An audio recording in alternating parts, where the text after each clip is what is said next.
Good morning everyone, this is doctor Ankush की।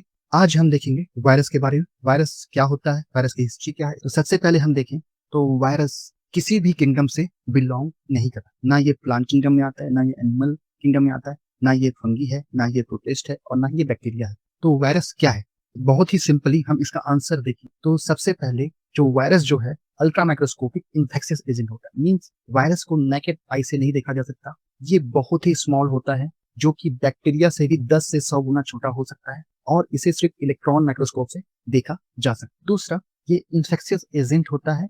Means ये mainly disease cause करता है। इसका शेप जो है रॉड शेप, कॉम्प्लेक्स शेप या फिर स्फेरिकल शेप हो सकता है। वायरस के सबसे सिंपल स्ट्रक्चर को हम देखें तो वायरस जो है दो पार्ट से मिलकर बना हो। पहला इसका होता है core part. Core part nucleic acid से मिलकर बना होता है, या तो इसमें डीएनए होगा या तो इसमें आरएनए होगा। दूसरा जो पार्ट होता है इसका प्रोटीन कोट वाला पार्ट होता है। जो कोर पार्ट के चारों ओर प्रोटीन की एक लेयर पाई जाती है जिसे कैप्सिड भी कहते हैं हम लोग, ये प्रोटीन कोट होता है।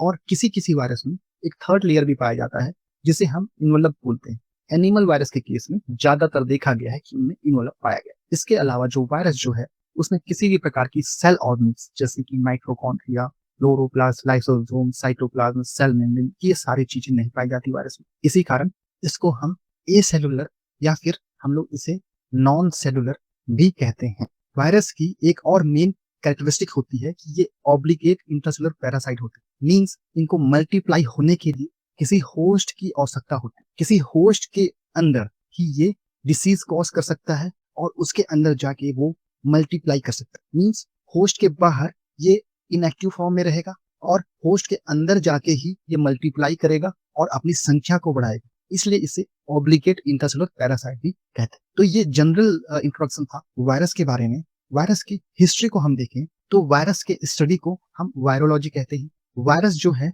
लैटिन भाषा से आया था और इसका अर्थ होता है पॉइजन या विष, क्योंकि ये इन्फेक्शन कॉज करता है। वायरस जो है different organism like bacteria, plant, animal और ह्यूमन, इन सारी चीजों को इन्फेक्ट कर सकता। अगर अपन एग्जांपल देखें वायरस का तो कोविड-19 जिसे हम कोरोना वायरस कहते हैं, वो जो डिसीज कॉज किया था वो ह्यूमन को किया था। इसका अच्छा एग्जांपल है। और हिस्ट्री में हम देखें तो सबसे पहले 10th सेंचुरी में वायरस के बारे में डिस्क्रिप्शन मिलते हैं हमें। स्मॉल पॉक्स वायरस और पोलियो डिसीज, ये सारे इनके बारे में हमको 10th सेंचुरी में डिस्कशन मिलते हैं।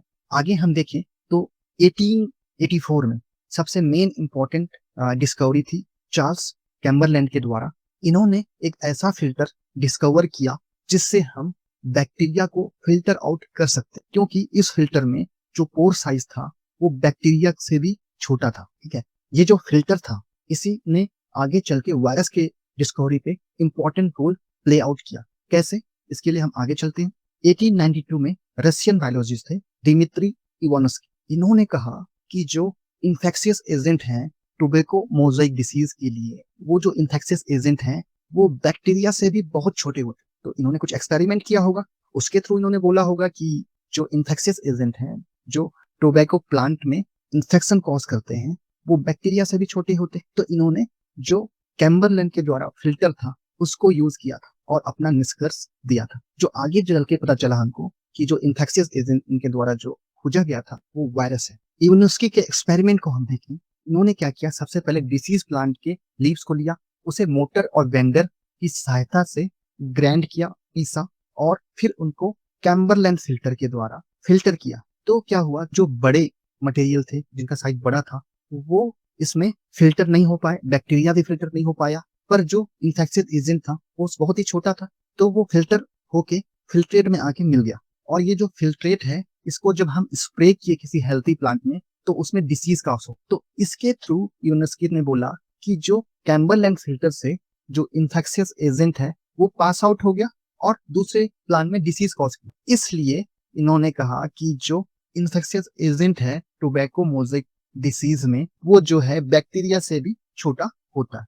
नेक्स्ट जो साइंटिस्ट थे वो थे मार्टिनस बेंजामिन। इन्होंने बताया कि जो इन्फेक्शियस एजेंट है वो फिल्टरेबल है, क्योंकि ये कैम्बरलैंड फिल्टर से पास थ्रू हो जाता है और इसको कल्चर नहीं किया जा सकता, इसे उगाया नहीं जा सकता और इसे देखा नहीं जा सकता। पर इन्होंने एक बात ये बिलीव की कि जो ये इन्फेक्शियस एजेंट है वो सॉल्युबल लिविंग जर्म है। मींस जो इन्फेक्शियस एजेंट है वो लिक्विड है और वो अलाइव है, इनका बिलीव था ऐसा, इसलिए उन्होंने इसका नाम दिया कॉन्टेजिनम वेनम फ्लूडम। पर इनके बिलीव को वेंडले स्टैनली ने 1935 में डिस्प्रूव कर दिया। कैसे? इन्होंने 1935 में टोबैको मोज़ेक वायरस को क्रिस्टलाइज किया और बताया कि जो इन्फेक्शियस एजेंट है टोबैको मोज़ेक डिसीज के लिए, वो एक इन्फेक्शियस पार्टिकल है, ना कि एक लिक्विड है। तो ये इंपॉर्टेंट चीजें थी। आगे देखें तो सबसे पहले इलेक्ट्रॉन माइक्रोस्कोप से वायरस की इमेज लेने का श्रेय एर्नेस्ट रस्का और मैक्स पोनॉल को जाता है। इन्होंने सबसे पहले, जो एर्नेस्ट रस्का थे, इन्होंने ही इलेक्ट्रॉन माइक्रोस्कोप को डिस्कवर किया था और इन्होंने ही सबसे पहले ये जो इमेज दिखाई दे रहा है, इस इमेज को लिया था और सबसे पहले किसी भी वायरस का इमेज इनके द्वारा ही लिया गया। तो ये इंपॉर्टेंट डिस्कवरी थी। आगे हम देखें, नेक्स्ट जो साइंटिस्ट है बॉर्डेन एंड परी, 1936, इन्होंने tobacco mosaic virus and tomato बसी स्टंट वायरस पर स्टडी किया और उनके केमिकल कंपोजिशन को डिस्कवर किया और उनके बाद इन्होंने बताया कि इन दोनों वायरस में जो है फास्फोरस का प्रेजेंट है। तो इससे हमको ये पता चला कि जो वायरस जो है सिर्फ और सिर्फ प्रोटीन से बना नहीं होता, ये प्रोटीन के अलावा न्यूक्लिक एसिड से भी बना होता, क्योंकि फास्फोरस जो है वो न्यूक्लिक एसिड से मिलके बना होता है। इन दोनों वायरस की स्टडी से इन्होंने बताया कि जो वायरस है वो न्यूक्लियोप्रोटीन है, आरएनए प्लस प्रोटीन। नेक्स्ट जो साइंटिस्ट थे वो थे फ्रेडरिक टोवेड एंड फेलिक्स डी हैरले। इन्होंने दोनों ने बैक्टीरियोफेज पर स्टडी किया। तो टोवेड जो थे, उन्होंने सबसे पहले बताया कि कुछ वायरस जो हैं वो बैक्टीरिया को इन्फेक्ट करते हैं, जिनका नाम उन्होंने बैक्टीरियोफेज रखा। और हार्ले ने एक्सपेरिमेंट किया, उन्होंने सबसे पहले बैक्टीरियल कल्चर किया। ये जो व्हाइट व्हाइट आप देख रहे हैं, ये पेट्री प्लेट में बैक्टीरियल कल्चर है और इस बैक्टीरियल कल्चर में इन्होंने वायरस को इंट्रोड्यूस किया, जिससे क्या हुआ कि कहीं कहीं पे इनको क्लियर जोन मिला। क्लियर जोन मिलने से इन्होंने प्रूव कर पाया कि कुछ वायरस जो है वो बैक्टीरिया में इंफेक्शन कॉज करते हैं, इसलिए ये क्लियर जोन आया है। तो ये भी एक इंपॉर्टेंट माइलस्टोन था वायरस की हिस्ट्री में।